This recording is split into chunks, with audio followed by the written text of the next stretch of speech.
Jadi ibu ini membawa tulang-tulang itu dimasukkan ke dalam sebuah karung yang nggak kelihatan dari luar, tapi Panji yakin bahwa itu adalah tulang-tulang. Nah, tulang-tulang hewan ini dibawa masuk ke sana. Timbul pertanyaan lagi dari Panji, bukannya jin itu selalu makan tulang ya? Pas waktu Panji ini tidur, tiba-tiba dia mencium bau bangkai. Bau bangkai ini busuk banget, sampai-sampai Panji ini kebangun, dia noleh. Di kanan kiri dia ngeliat teman-temannya ini tidur semua. Ternyata pas waktu Panji ini noleh ke belakang, dia ngeliat persis di samping tangga itu ada pocong. Dan pocong ini wajahnya rusak. Dan tiba-tiba pocong ini yang wajahnya hancur itu, dia buka mulut. Mulutnya ini dibuka dan si pocong ini menyemburkan sesuatu seperti darah, tapi darah ini dirasa Panji itu panas banget. Sampai-sampai waktu itu dalam mimpinya Panji melihat seluruh kulitnya ini terbakar meleleh karena panas dari darah tersebut.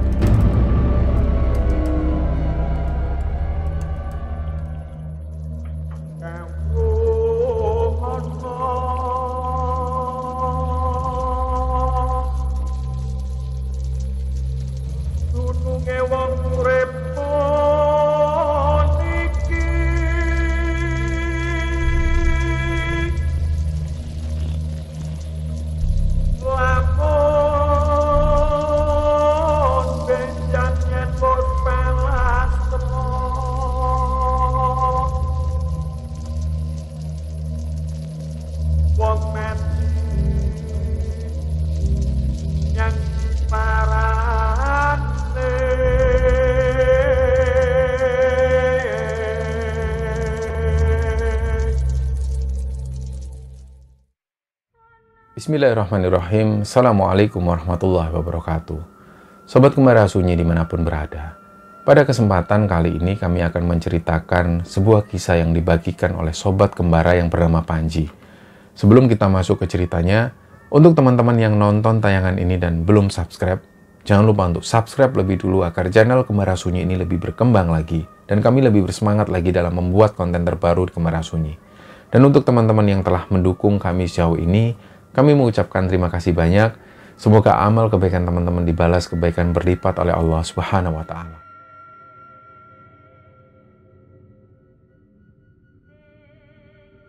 Ya, untuk cerita di episode kali ini teman-teman, ceritanya dikirim oleh Sobat Kembara yang bernama Panji. Panji ini asalnya dari Pacitan, Jawa Timur. Dia cerita tentang pengalaman yang pernah dialami di sekitaran tahun 2012. Jadi pada saat tinggal di Pacitan, Panji ini di masa-masa kecil itu dekat sekali dengan eyangnya. Dan belakangan barulah Panji ini tahu bahwa dia itu punya sesuatu atau firasat yang kuat. Yang belakangan dia tahu bahwa itu semacam intuisi. Jadi kalau ada orang-orang sekarang yang bilang bisa dikatakan indigo atau yang semacamnya, tapi di sini Panji nggak mau disebut seperti itu. Dia lebih setuju bahwa apa yang dialami itu sebagai firasat yang kuat atau sebuah intuisi. Di masa-masa kecil itu dia sudah punya firasat-firasat yang kuat seperti itu. Jadi pada satu kali pas waktu teman-temannya ini main di sebuah sungai, seperti biasa, teman-teman di desanya itu suka sekali bermain di sungai. Ada yang mencari bebatuan, ada yang cari ikan. Dan waktu itu, tiba-tiba Panji ini punya firasat yang kuat. Dia tiba-tiba merasa nggak nyaman. Aliran sungai yang awalnya ini tenang, pada saat yang ada di pandangan Panji itu, air ini seolah mengalir dengan deras sekali. Dia langsung teriak ke teman-temannya, "Weh, ayo cah, munggah." Teman-temannya ini disuruh naik semua. Padahal pada saat itu kondisi sungai ini normal. Jadi teman-temannya itu agak heran melihat Panji yang teriak-teriak seperti itu, karena mereka merasa nggak ada mara bahaya apapun.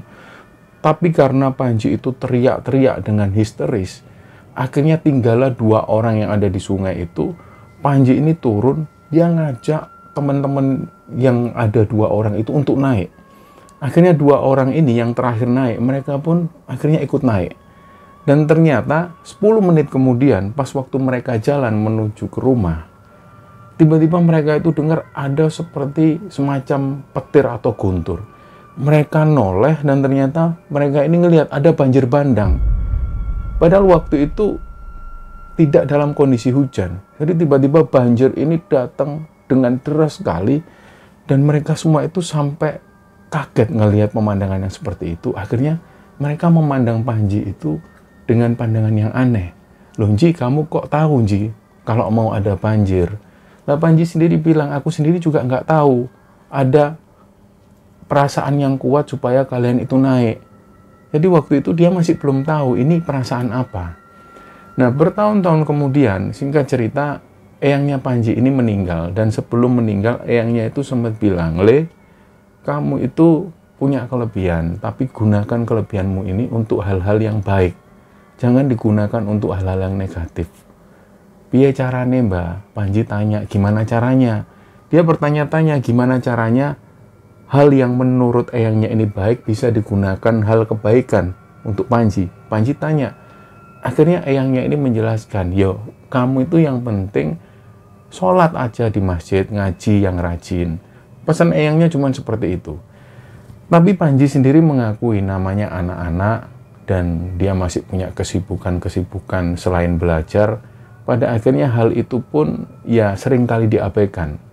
Sholatnya juga sering bolong-bolong dan hal itu terjadi sampai Panji duduk di bangku SMA. Dia mengakui bahwa sholatnya selalu bolong-bolong. Jadi pesan eyangnya waktu itu ya sedikit banyak diabaikan oleh Panji. Nah, pada satu ketika pas Panji ini duduk di bangku kelas 2 SMA, jadi Panji ini punya kakak perempuan. Kakak perempuan Panji ini namanya Eka. Dan kebetulan waktu itu Mbak Eka ini ada yang melamar. Seperti halnya orang-orang di desa, Eka ini disukai oleh satu orang laki-laki yang rumahnya itu jaraknya sekitar hampir 10 kilo dari rumah Eka ini. Nah, si laki-laki ini datang berniat melamar Eka. Jadi semua waktu itu kumpul. Nah, Eka dan si laki-laki ini hanya menjalin hubungan sekitar 2 bulan, kemudian mereka memutuskan menikah. Dan pada saat keluarga dari laki-laki ini datang, tiba-tiba Panji itu keluar melihat wajah calon suami dari Mbak Eka ini, wajahnya itu terlihat muram, surem. Pokoknya waktu itu Panji merasa nggak enak, dan dia kembali lagi mempunyai firasat. Semacam intuisi yang mengatakan bahwa ini laki-laki kok nggak bener. Tapi hal itu belum diutarakan oleh Panji, dan setelah proses lamaran ini selesai, pihak keluarga laki-laki ini pulang, Panji coba membicarakan hal ini ke bapaknya. Dia bilang, Pak, kok Panji ini punya perasaan nggak enak ya sama calonnya Mbak Eka? Loh, perasaan nggak enak gimana maksudmu? Ya pokoknya nggak enak Pak. Aku tadi lihat wajah laki-laki itu terlihat kusam, surem, nggak seperti biasanya. Terus si bapaknya ini nggak terima lah, menurutmu kalau orang wajahnya surem, terus wajahnya itu nggak menyenangkan, terus kamu bisa menyimpulkan kalau dia orang jahat. Ya jangan seperti itu toleh nilai seseorang. Nah, Panji ini nggak bisa menjelaskan apa yang sebenarnya dia lihat. Yang bisa dia utarakan ke orang lain, ya seperti itu. Yang terlihat hanya wajah surem. Tapi ada sisi lain yang dia nggak bisa menjelaskan ke orang-orang biasa. Akhirnya hal itu pun terabaikan. Keesokan harinya, Panji coba membicarakan hal ini ke ibunya. Dia bilang, Bu, Panji itu loh Bu, ini mohon maaf ya Bu, Panji ngelihat calonnya Mbak Eka itu kok kayak orang nggak bener ya. Kok Panji nggak yakin kalau dia ini laki-laki yang baik untuk Mbak Eka. Nah, ibunya beda cara menanggapinya dengan bapaknya. Waktu itu ibunya bilang, ya wes Le, coba nanti kalau pas suasananya enak, ibu tak coba ngomong sama bapakmu. Karena ibunya tahu, feeling Panji ini lebih kuat. Karena ibunya tahu betul seperti apa Panji, dan ibunya juga tahu persis bagaimana pesan dari eyangnya dulu. Jadi ibunya menyimpan hal ini. Keesokan harinya sore itu, menurut ibunya Panji, ibunya ini mendatangi bapaknya Panji dan diajaklah ngobrol tentang hal ini. Dan waktu itu sekali lagi bapaknya Panji juga nggak setuju. Kamu itu kok percaya sama anakmu? Ini anak kita, ini Eka, ini sudah mau menikah, ada yang melamar, ini hal baik. Kalau kita setuju dengan kata-katanya Panji, berarti kan kita membatalkan pernikahan. Jangan gitu, Bu. Kasihan sama Eka. Nah, akhirnya ibunya ini tetap bersikuku. Ibunya bilang ke bapaknya, ya wes Pak, coba Bapak ngomong ke Eka, ayo kita ajak ngomong. Tapi bapaknya nggak setuju, ya untuk apa? Malah nanti menyakiti hatinya Eka. Terus ada satu hal yang diutarakan oleh ibunya Panji ini, ibunya bilang, Pak, lebih baik Eka itu sakit hati sekarang daripada sepanjang hidupnya dia menderita sama sosok laki-laki ini. Sudahlah Pak, aku ini yakin sama apa yang diomongkan Panji. Kamu apa nggak ingat kata-kata Bapak? Maksudnya kata-kata eyangnya dulu.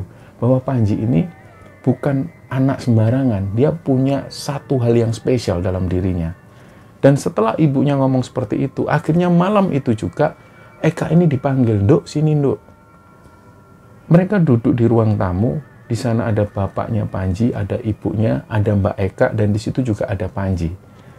Mulailah bapaknya yang ngomong, ini loh Nduk, adikmu ini, dia bilang kalau ngelihat calon suamimu itu wajahnya suram murem.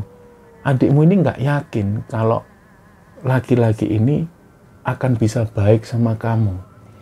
Nah, Eka tentu waktu itu marah. Loh, Ji, kamu ngomong kayak gitu, itu berdasarkan apa? Kalau kamu berdasarkan feelingmu, emangnya kamu ini dukun? Nah, mbaknya itu menyangkal dengan hal seperti itu. Dan di satu sisi lain, Panji juga nggak bisa menjelaskan secara gamblang. Mbak, intinya gini loh, Mbak.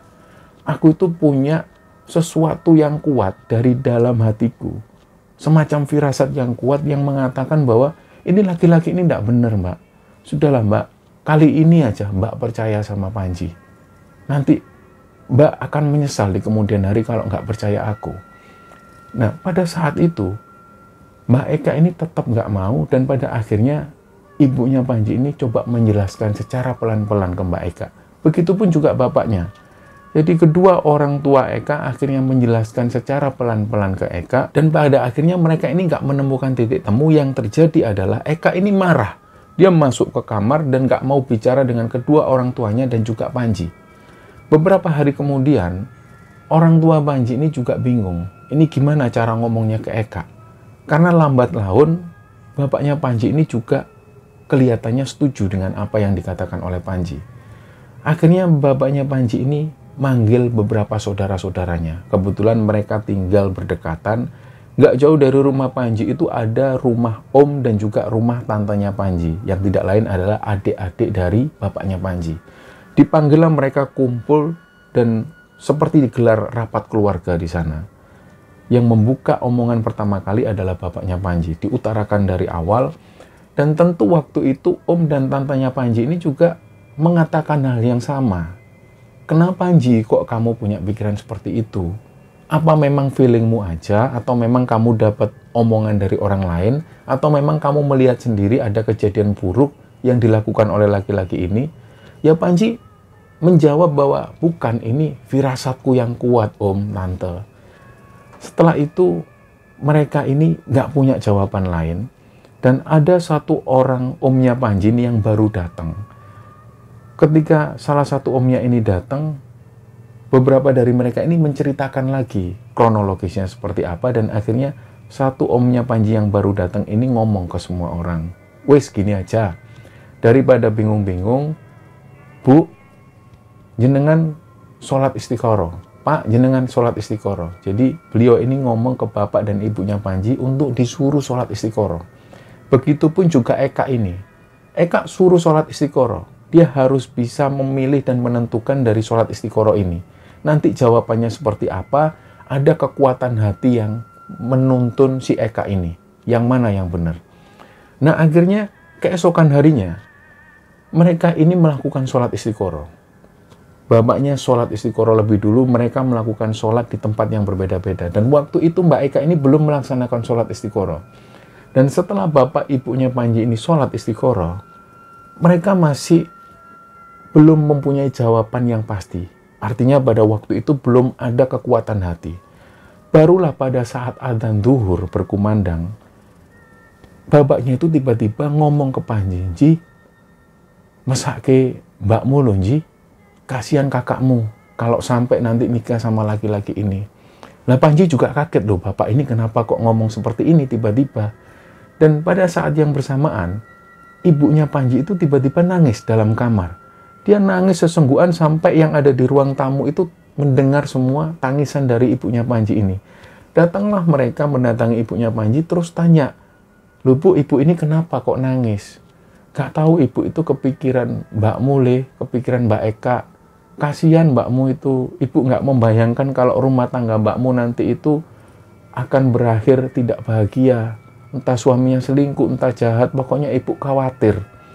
Dari sinilah akhirnya bapaknya bilang ke ibunya Panji, "Wes Bu, kita ini sudah dapat jawaban. Kayaknya memang laki-laki itu nggak cocok sama Eka. Sekarang kita tanya ke Eka." Begitu ditanyakan ke Eka, Eka sendiri ini belum mau untuk sholat istiqoroh. Karena di satu sisi lain, Eka ini yakin dengan laki-laki pilihannya ini. Dan hal itu terjadi sampai berjam-jam kemudian. Barulah setelah maghrib, Eka ini baru mulai sholat istiqoroh. Dan selesai sholat istiqoroh, jam 9 malam, Eka ini tidur. Barulah keesokan harinya, Eka ini ngomong ke ibunya. Dia ngomong dengan nada yang pelan awalnya. Tiba-tiba Eka itu sedih. "Bu, kalau Eka nggak jadi sama Mas ini, Eka nanti nikah sama siapa, Bu?" "Loh, Nduk, kamu nggak usah khawatir." Ibunya ngomong seperti itu. "Sudah, kamu nggak usah khawatir. Jodoh itu ada di tangan Allah. Kalau memang kamu nggak yakin sama laki-laki ini, sudah, nggak usah dilanjutkan, Nduk. Ibu kasihan sama kamu." Akhirnya Eka bilang, "Iya, Bu. Eka kok jadi nggak yakin. Karena ada beberapa hal yang memang Eka tutup-tutupi." "Ya sudah, Nduk, berarti kita putuskan untuk nggak melanjutkan pernikahan ini, kita batalkan." Nah, 3 hari kemudian, bapak dan ibunya Panji beserta om dan juga tantenya mendatangi rumah laki-laki ini. Mereka memberi jawaban bahwa mereka tidak mau melanjutkan pernikahan tersebut. Ketika keluarga dari Mbak Eka ini datang ke rumah laki-laki ini, keluarga dari laki-laki itu sempat marah. Karena kenapa kok tiba-tiba membatalkan pernikahan? Padahal mereka meyakini kalau anak mereka ini anak yang baik. Jadi timbullah sebuah perdebatan sampai pada akhirnya hal ini berlangsung sekitar hampir 3 jam. Barulah keluarga laki-laki ini mau menerima kenyataan itu. Dan setelah itu mereka kembali pulang. Nah, berminggu-minggu kemudian pada saat Panji ada di rumah, sikap Mbak Eka itu agak nggak enak ke Panji. Jadi kalau diajak ngomong, Mbak Eka itu selalu diam. Panji juga merasa mungkin karena ini. Semua awalnya dari Panji. Panjilah yang mengusulkan untuk pernikahan ini dibatalkan. Jadi Panji juga merasa, ya sudahlah, memang ini salahku.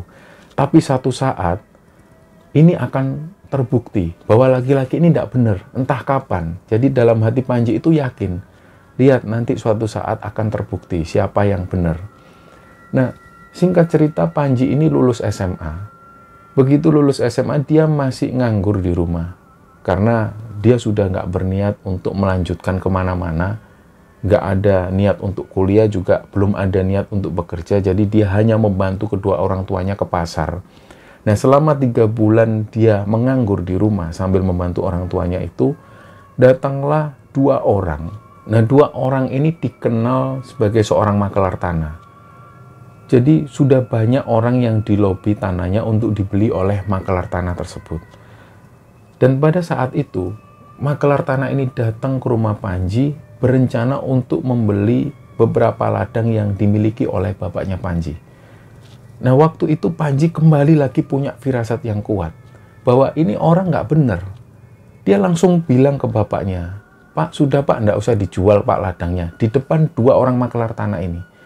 Nah, 2 orang makelar ini langsung memandang ke arah Panji itu dengan tatapan yang sinis. "Loh, kenapa Tole kok nggak dijual?" "Nggak apa-apa, Bapak masih punya tabungan kok, lagi nggak butuh-butuh banget." "Loh, kan sayang, ini banyak yang dijual semua. Nanti ini tanahnya dihargai, lumayan harganya Le." 2 orang makelar ini coba merayu Panji, tapi Panji ini bilang ke bapaknya, "Sudah Pak, nggak usah Pak." Panji bilang, "Nggak usah, Bapak kan masih punya simpenan toh, nggak usah dijual dulu." Nah, secara terpaksa akhirnya 2 orang makelar tanah ini pulang. Ternyata beberapa hari kemudian, mereka berdua ini datang lagi dan melobi lagi supaya tanah yang dimiliki oleh bapaknya Panji ini dijual ke mereka. Tapi lagi-lagi karena Panji sudah ngomong banyak hal ke bapaknya, bapaknya ngomong, "Nggak usah lah, saya masih punya tabungan, nggak usah dijual dulu." Akhirnya mereka ini pun pulang. Nah, sekali lagi Panji punya firasat yang kuat, tapi dia sendiri belum bisa membuktikan. Akhirnya waktu itu dia dapat kabar dari salah satu temannya. Ada teman masa kecil Panji ini yang sudah lama sekali merantau di daerah Sidoarjo, Jawa Timur. Mereka itu kerja di sana sebagai tukang las. Kebetulan ada lowongan pekerjaan. Jadi Panji dihubungi dan Panji sempat izin ke kedua orang tuanya untuk pergi ke Sidoarjo bekerja di sana. Orang tuanya pun mengizinkan. Akhirnya saat itu Panji berangkat ke Sidoarjo. Karena di satu sisi lain selama Panji tinggal di rumah itu, Mbak Eka ini jarang sekali ngajak ngobrol. Jadi suasana waktu itu masih belum harmonis antara Panji dan juga Mbak Eka. Panji sendiri juga merasa nggak enak, nggak nyaman tinggal di rumah. Akhirnya dari situ Panji berangkat ke Sidoarjo, dia bekerja di sebuah bengkel las. Nah, selama bekerja di sana, nggak pernah ada masalah. Setiap kali gajian, dia kirimkan ke orang tuanya, dan beberapa hasilnya itu ditabung oleh Panji.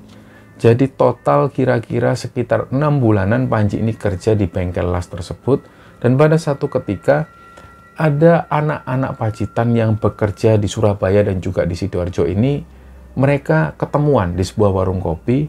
Akhirnya mereka ngobrol-ngobrol, dan beberapa dari mereka itu ada yang bekerja di sebuah depot, di sebuah rumah makan. Lokasinya masih ada di Sidoarjo. Di situ Panji ini tertarik, karena sudah lama sekali Panji itu pengen belajar tentang memasak. Dia pengen sekali belajar memasak dan belajar tentang manajemen yang ada di rumah makan. Di situ akhirnya Panji mulai tertarik, dia mulai tanya-tanya, "Ada lowongan nggak di tempatmu di rumah makan?" "Loh, ada Ji, kebetulan Ji. Ini masih banyak lowongan karena butuh karyawan banyak. Datang aja langsung, nanti tak pertemukan sama bosku. Bosku ini perempuan, ibu-ibu." Oh ya sudah. Pas kebetulan Panji waktu itu libur kerja, di bengkel lasnya itu liburnya di hari Minggu. Panji berangkat ke rumah makan tersebut. Dan sebelumnya Panji ini sudah janjian dengan ibu pemilik rumah makan ini. Panji dipersilakan masuk. Jadi rumah makan ini adalah ruko yang terdiri dari 4 lantai. Di lantai pertama itu difungsikan untuk tempat makan, di lantai kedua bahan-bahan makanan, dan di lantai ketiga adalah mes bagi karyawan yang bekerja di sana. Nah, sebagai catatan bahwa bekerja di rumah makan ini tidak butuh ngekos lagi karena sudah disediakan mes, dan yang kedua untuk urusan makan sudah ditanggung. Ini tentu berbeda dengan pekerjaan Panji sebelumnya, di mana waktu itu Panji bekerja di bengkel las, dia butuh biaya untuk ngekos. Selain itu dia butuh biaya untuk makan. Jadi pas dia melamar di sana, hal pertama kali yang diomongkan oleh pemilik usaha ini adalah di sini ini sudah dapat tempat tinggal dan sudah dapat makan 3 kali sehari. Pokoknya kerja di sini kerasan lah. Jadi kalau kamu mau nanti kamu dipekerjakan di bagian dapur dulu. Nanti kalau sudah menguasai dapur bisa dipekerjakan di bagian produksi. Bagaimana? Nah, waktu itu ada pemandangan yang menurut Panji ini aneh. Dan sekali lagi Panji punya firasat yang kuat pada waktu itu, karena si ibu-ibu pemilik rumah makan ini sebelum Panji datang, di meja itu sudah ada gelas yang berisi air putih, sudah disediakan untuk Panji. Dari awal Panji datang sudah disuruh minum lebih dulu, tapi Panji nggak mau karena ada perasaan nggak enak. Dan setelah ngobrol-ngobrol, akhirnya Panji menerima pekerjaan itu dan dia sudah bisa mulai kerja 2 hari kemudian. Dan setelah ngobrol-ngobrol seperti itu, si ibu-ibu pemilik rumah makan ini mempersilahkan Panji untuk minum. "Ayo diminum dulu Mas Panji. Diminum dulu sampai habis ya, ibu tinggal dulu." Nah, si ibu-ibu ini keluar dari ruangan, kemudian Panji ini agak bertanya-tanya, ini pasti nggak beres ini. Akhirnya Panji ini membacakan doa, dari mulai doa ta'awudz, Al-Fatihah, sampai ayat kursi, kemudian ditiupkan ke dalam gelas yang berisi air minum ini. Setelah ditiupkan, barulah Panji ini minum. Setelah diminum, tinggal separuh diletakkan lagi di meja dan ibu-ibu ini masuk lagi. Dan yang pertama kali dilihat adalah gelas Panji yang masih ada air minumnya. Jadi ibu-ibu ini sambil membawa kertas, terus beliau bilang, loh kok masih belum dihabiskan Mas Panji? Ayo dihabiskan minumnya. Kalau nggak dihabiskan nggak boleh pulang dulu loh, ayo dihabiskan. Akhirnya Panji ini baca bismillah lagi dalam hati, ditiupkan lagi terus diminum. Dengan harapan bahwa Panji ini nggak mau apapun terjadi pada dirinya.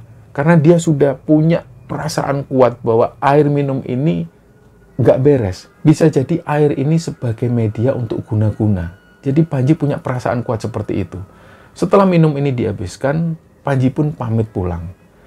Dan 2 hari kemudian, setelah Panji keluar dari bengkel las ini, dia datang ke rumah makan tersebut, mulailah dia bekerja. Ternyata, apa yang dialami Panji di sana itu belum diketahui sebelumnya. Jadi ternyata pagi hari, jam 6 pagi, semua karyawan ini sudah harus bangun. Ada sekitar 7 orang karyawan yang tinggal di sana. Nggak ada satupun perempuan, semuanya laki-laki. Jam 6 pagi mereka harus sudah bangun dan mereka itu sudah mulai bekerja. Ada yang ngiris-ngiris sayur, ada yang mulai ngiris daging, dan ada juga yang mulai menyiapkan air, bumbu, dan segala macam. Sampai jam 9 pagi barulah rumah makan ini dibuka. Dan dari jam 9 pagi ini, rumah makan tersebut tutup di jam 10 malam. Setelah rumah makan ini tutup, tugas mereka belum selesai. Tugas mereka masih harus membersihkan rumah makan ini dan total sekitar setengah 12 malam barulah pekerjaan ini tuntas. Mereka baru bisa mulai tidur. Jadi total mereka tidur dari jam 12 malam dan bangun sebelum jam 6 pagi. Karena jam 6 pagi mereka sudah mulai beraktivitas lagi. Dan itu terjadi terus-menerus. Nah, disinilah Panji itu merasa ada yang aneh dengan pekerjaan ini. Pekerjaannya terus-menerus seperti ini, tapi anak-anak yang kerja di sini ini nggak ada yang komplain sama sekali. Akhirnya Panji ini ingat-ingat lagi, jangan-jangan air minum yang disuguhkan ini selalu disuguhkan pada saat pertama kali karyawan mendaftar. Nah, Panji merasa ketika anak yang meminum air ini, dia akan tunduk dan patuh dengan bosnya ini. Tapi Panji karena sudah siap dari awal, dia sudah membacakan doa-doa, seolah-olah air ini tidak berfungsi lagi. Jadi hanya Panji yang punya pikiran yang logis. Ini nggak benar kok kerja seperti ini. Dan mereka libur itu di hari Senin. Pada hari Jumat yang seharusnya mereka itu sholat Jumat, mereka nggak bisa sholat. Dan pernah satu kali Panji ini tanya ke teman-teman, kalian ini nggak ada yang sholat Jumat? Nggak ada, Ji. Gimana caranya wong kita ini kerja? Akhirnya Panji itu mengamati. Sekitar 2 minggu Panji ada di sana, setiap Jumat itu diamati oleh Panji. Setiap Jumat menjelang sholat Jumat, rumah makan ini terbilang sepi. Barulah rame lagi sekitar jam 1 siang, banyak karyawan yang datang. Akhirnya Panji mengutarakan hal ini ke bosnya. Bu, kenapa kok kita nggak bisa sholat Jumat, Bu? Nah, ibunya ini bilang dengan santai, seharusnya bisa, Tonji, gantian. Gantian gimana, Bu? Kita di sini ini laki-laki semua, wajib sholat Jumat. Ya, gimana caranya ya? Ibu sendiri juga nggak pernah dapat masukan dari anak-anak. Baru kamu ini yang bilang. Akhirnya Panji bilang, gini Bu, supaya kita bisa sholat Jumat, saya amati setiap kali hari Jumat, menjelang sholat Jumat itu rumah makan ini sepi. Gimana kalau ditutup sementara jam 1 kita buka lagi supaya kita bisa sholat Jumat? Ya sudah, kalau memang seperti itu, ya sudah Jumat depan kita tutup jam 11:30. Nanti jam 1 kita buka lagi. Sepakatlah mereka, dan pada akhirnya ketika gajian, Panji ini menerima gaji itu, dia sendiri juga heran. Yang awalnya dikira Panji ini dapat lemburan. Ternyata enggak sama sekali. Kerja dari jam 9 pagi sampai tutup restoran jam 10 malam. Ini enggak ada kerja lembur sama sekali. Padahal mereka itu benar-benar kerja yang maksimal. Seolah-olah enggak ada waktu untuk istirahat. Suatu ketika Panji melihat salah satu temannya ini pernah sakit. Dan gaji dia ini dipotong 1 hari. Padahal dia benar-benar sakit dan harus istirahat di sana. Inilah yang membuat Panji nggak terima, tapi di satu sisi lain, kenapa kok teman-teman ini nggak ada yang protes? Kenapa kok mereka nggak ada yang komplain sekali, seolah-olah mereka ini menikmati pekerjaannya itu, padahal pekerjaan ini berat. Nah, inilah yang dipertanyakan oleh Panji, Sampai satu ketika Panji ini mencoba mempertahankan diri di sana. Sebenarnya dia bisa untuk keluar dari situ, tapi dia masih penasaran, ini ada apa di sini? Dia masih mengkhawatirkan teman-temannya. Ini harus segera terbuka, ada apa? Apa yang membuat teman-temanku ini sampai nggak komplain? Padahal mereka dipekerjakan seperti ini, tidak manusiawi sekali. Nah, suatu malam, Panji ini ingat, setiap kali mereka habis motong-motong daging dan lain sebagainya, tulang-tulang itu diletakkan di sebuah wadah khusus, dan tulang-tulang ini nantinya dibawa oleh ibu pemilik rumah makan. Nah, Panji ini bertanya-tanya, sebenarnya tulang-tulang ini mau diapakan? Kata teman-temannya, tulang-tulang ini nanti akan diolah lagi.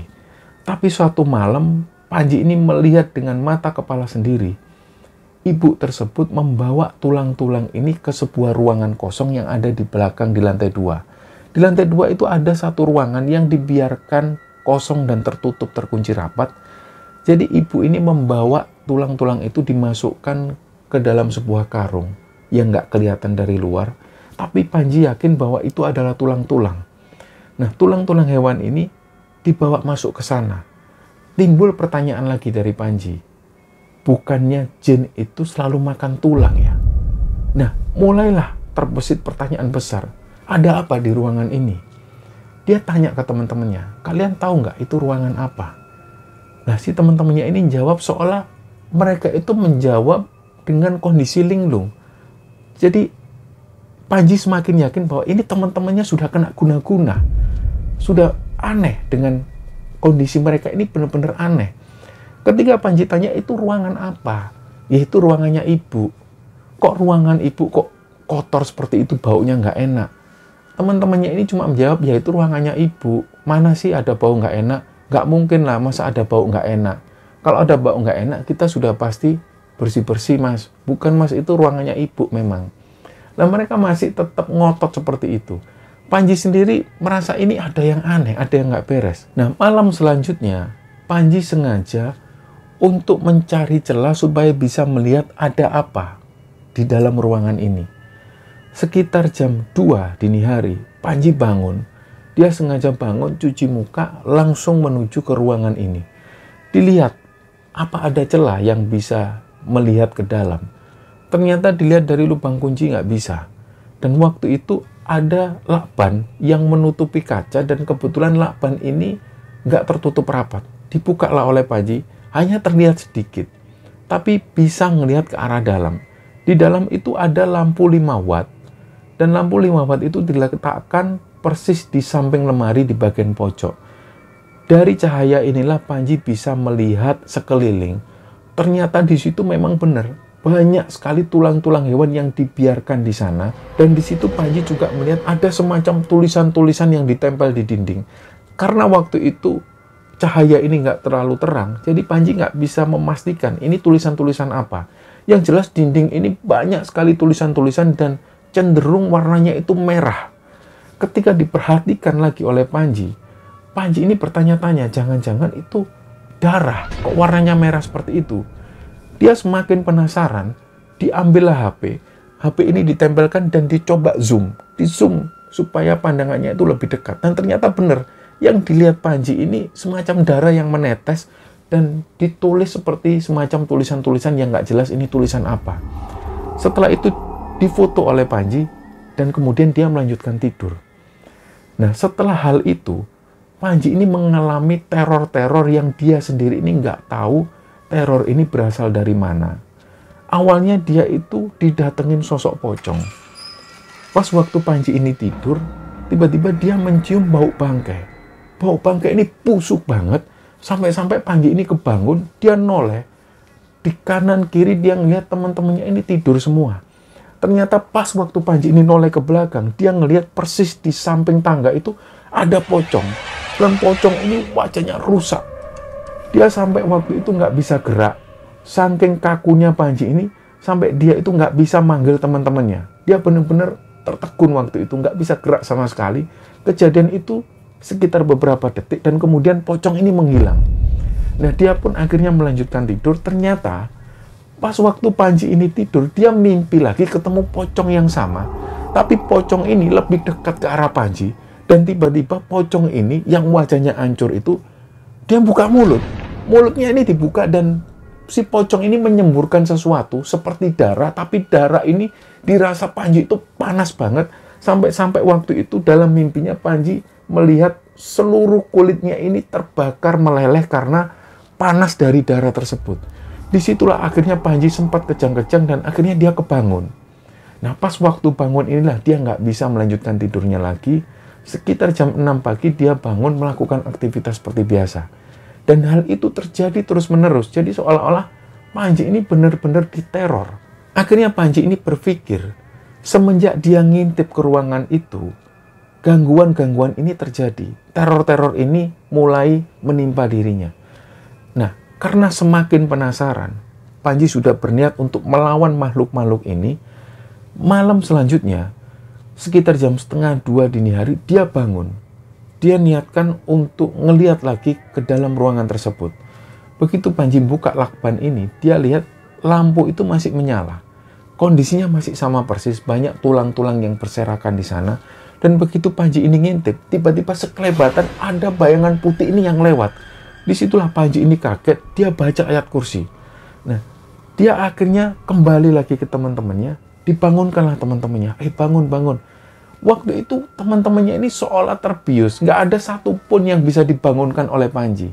Sama sekali nggak ada yang bangun. Sampai kemudian satu orang itu dicubit oleh Panji, dicubit bener-bener sampai keras sekali, barulah satu orang ini bangun. Loh, ada apa, Ji? Kamu kok nyubit aku, Ji? Coba kamu lihat, ini loh, biar kamu tahu. Nah, si temennya ini diajak ngintip, lakban itu dibuka, dia disuruh ngelihat. Itu kamu lihat ada apa? Temennya ini ngelihat tanpa reaksi apapun. Setelah dia ngintip, terus dia bilang, ada apa emangnya, Ji? Nah, Panji ini heran. Panji ngelihat masih hal yang sama dilihat oleh Panji. Ada lampu dan ada tulang-tulang berserakan. Loh, Panji ini ngomong, kamu nggak lihat? Di dalam itu banyak tulang-tulang dan banyak pemandangan yang aneh. Kamu nggak lihat? Lah, salah satu temannya ini cuma bilang, ada apa sih? Ada tulang apa sih? Dia ngelihat lagi, ngintip lagi. Seolah-olah dia ini nggak kaget. Terus dia bilang, mana Ji ada tulang? Nggak ada apa-apa. Ternyata barulah Panji tahu yang ada dalam pandangan teman-temannya ini normal. Ruangan ini seperti ruangan kantor. Yang dilihat Panji, ada kertas yang tertempel di dinding dan ada bercak-bercak darah. Ternyata di pandangan mata temannya itu, ini adalah sebuah kalender. Dan tulang-tulang belulang hewan yang berserakan di sana, yang dilihat oleh Panji adalah tulang. Sementara satu orang temannya ini melihat tulang-tulang ini hanyalah bungkusan-bungkusan kertas yang digulung dan berwarna putih. Inilah yang disaksikan oleh temannya dan Panji itu heran. Kok bisa seperti ini? Ini yang gila ini aku atau kalian? Akhirnya dari situ, karena Panji penasaran, dibangunkanlah semua. Mereka disuruh lihat satu persatu. Dan anehnya, 6 orang teman Panji yang kerja di sana ini melihat bahwa ini adalah kantor dan kertas-kertas yang tertempel di dinding ini adalah kalender dan foto-foto. Dan tulang-tulang yang dilihat oleh Panji berserakan di sana, yang dilihat teman-temannya Panji adalah bungkusan-bungkusan kertas yang tergulung di sana. Nah, inilah yang dirasa Panji benar-benar aneh. Sampai kemudian, akhirnya Panji ini coba ngomong hal ini ke salah satu temannya yang dulu pernah bekerja di bengkel las. Dia ceritakan bahwa di sini tempatnya aneh. Nah, waktu itu temannya bilang, bener katamu, Ji. Mungkin air yang disuguhkan pertama kali, ini adalah air guna-guna. Supaya yang bekerja di sana itu kerasan, dan yang bekerja di sana itu nggak bisa melihat apa yang sebenarnya manusia normal lihat. Seperti kamu ini, kamu tadi bilang bahwa sebelum kamu minum air yang disuguhkan itu, kamu sudah bacakan doa. Kemungkinan besar air ini sudah nggak bermantra lagi. Dan setiap kali kamu makan di sana, kamu selalu membaca doa yang sama. Memang Panji ini cerita, setelah kejadian dia minum air yang mencurigakan itu, setiap kali dia makan di sana, Panji selalu membaca doa. Dan doanya itu lengkap. Mulai a'udzubillahi minasyaitonirrajim, bismillahirrahmanirrahim, al-fatihah, ayat kursi selalu dibaca oleh Panji dan ditiupkan di makanan yang mau dimakan oleh Panji. Dari sinilah teman Panji yang ada di bengkelas itu meyakini makanan-makanan ini sudah nggak bermantra lagi. Jadi Panji sudah nggak lagi bisa dipengaruhi oleh mantra-mantra tersebut. Dan pada akhirnya ada saran dari temannya ini, sudah Ji, kamu keluar aja Ji. Nah terus Panji bilang, lah teman-temanku ini gimana? Kan kasihan mereka kalau harus kerja di sana. Nah Panji ini disarankan oleh salah satu temannya, coba besok malam, pas hari Kamis malam Jumat, kamu bisa nggak menyempatkan untuk hadir di pengajian. Di sana itu ada pengajian rutinan, dan nanti selepas pengajian kamu tanya ke kiainya, siapa tahu bisa bantu kamu. Lah Panji bilang, ya nggak bisa, karena kerjanya ini sampai jam 10 malam, dia nggak bisa untuk izin. Akhirnya dia pun kembali ke rumah makan, dia kerja seperti biasa, dia coba izin ke bosnya. Bu, boleh nggak? Saya hari Kamis ada undangan teman saya, ini penting, soalnya teman dari desa. Ternyata hal ini diizinkan oleh ibu pemilik rumah makan ini. Nah, selepas maghrib, Panji pun bisa keluar dari rumah makan, dia langsung menuju ke masjid, ikut pengajian. Sekitar jam 8:30 pengajian ini selesai, Panji mengutarakan hal ini ke salah satu orang ustadz. Dia bilang semua dari awal bahwa dia kerja di rumah makan dan ada sesuatu yang mencurigakan di rumah makan tersebut yang dia khawatiri saat itu adalah teman-temannya. Akhirnya ustadz ini cuma ngomong Panji, coba minta tolong ambilkan air minum itu. Dia ambil air minum dalam botol yang berisi 1,5 liter itu. Kemudian sang ustadz ini sambil ngobrol dengan Panji, sambil sesekali membacakan sesuatu dan meniupkan bacaan-bacaannya itu ke air tersebut. Setelah itu, botol air minum ini ditutup dan diserahkan ke Panji. Ini coba nanti, atas izin Allah, coba kamu minumkan ini ke teman-temanmu. Jangan lupa baca ta'awudz dan baca basmalah lebih dulu. Nanti atas izin Allah, insya Allah hal-hal yang berbau-bau mantra-mantra hitam itu insya Allah akan luntur. Dan secepat itu juga kamu langsung tanya ke teman-temanmu, sadarkan mereka bahwa yang mereka lakukan di sana itu nggak benar. Mereka harus sadar. Kalau memang belum bereaksi, masnya nanti kembali lagi ke sini, tak kasih lagi. Nah Panji ini karena sungkan, dia sudah bawa amplopan. Sejak dari rumah makan dia sudah bawa amplopan, dimasukkan dalam amplop, diserahkan ke ustadz ini. Ternyata ustadz tersebut nggak mau. Loh jangan gini-gini, nggak usah. Saya niat ikhlas kok. Dibawalah sama Panji ini, dan selesai rumah makan ini tutup, teman-temannya dikumpulkan semua. Disuruh minum. Ini kalian minum, jangan lupa baca bismillah. Semua disuruh minum. Dan setelah teman-temannya ini minum, Panji nggak melihat ada perbedaan. Mereka masih seperti biasa. Akhirnya jam tidur, mereka ini tidur seperti biasa, dan tiba-tiba pas waktu bangun di pagi hari itu, mereka ini menceritakan hal yang sama. Bahwa mereka ini mengalami mimpi yang sama persis. Semua mengalami mimpi itu, termasuk Panji. Mereka mimpi bahwa waktu itu tiba-tiba ada api yang terbakar dan pusat api ini berada di ruangan yang aneh itu. Mereka semua berlarian keluar ke rumah makan dan dalam sekejap rumah makan ini kebakar. Ternyata mereka semua ini mimpi hal yang sama dan dari situ mereka mulai bertanya-tanya. Kok aneh ya? Akhirnya Panji ngomong, kalian kok merasa aneh baru-baru ini? Sebenarnya aku sudah dari awal kerja di sini ini sudah merasa aneh. Terus diomongkan oleh Panji, apa kalian ini nggak rugi kerja dari pagi sampai malam, belum nanti selesai, kamu harus membersihkan tempat makan ini, jam istirahat kita ini loh terbatas. Masa kamu nggak bertanya-tanya? Di situ mereka mulai bisa mikir, iya juga ya Ji ya. Kenapa kok kita bisa seloyal ini ya? Padahal gaji juga nggak banyak, kerja juga maksimal. Aku kadang sempat berpikir, kok kita ini nggak pernah sholat Jumat? Kadang aku sempat mikir gitu Ji. Ya sudah, terus gimana sekarang? Ya kalau gini caranya aku nggak mau kerja di sini lagi Ji, aku mau resign. Ya sudah, kamu gimana? Ditanya satu-satu. Jadi seolah-olah di sana Panji ini seorang provokator. Tapi Panji meyakini kalau dia ini memprovokasi dalam hal kebaikan karena kasihan dengan teman-temannya. Setelah itu sepakatlah mereka sepakat untuk keluar. Jadi malam itu dia ngomong ke ibu pemilik rumah makan ini. Nah mereka di sini bilang, Bu, kami mau resign. Kami nggak kerasan tinggal di sini. Nah ibu-ibu ini kaget bener. Gak seolah-olah dia ini nggak percaya bahwa karyawannya bisa melakukan hal semacam ini. Jadi benar-benar kaget sampai wajahnya itu pucat.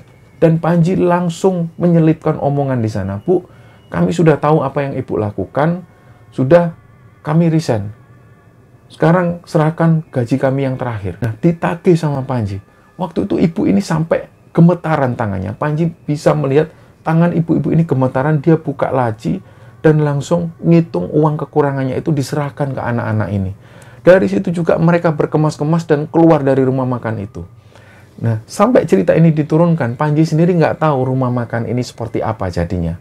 Nah, singkat cerita, setelah Panji kerja di rumah makan itu, dia kembali ke Pacitan.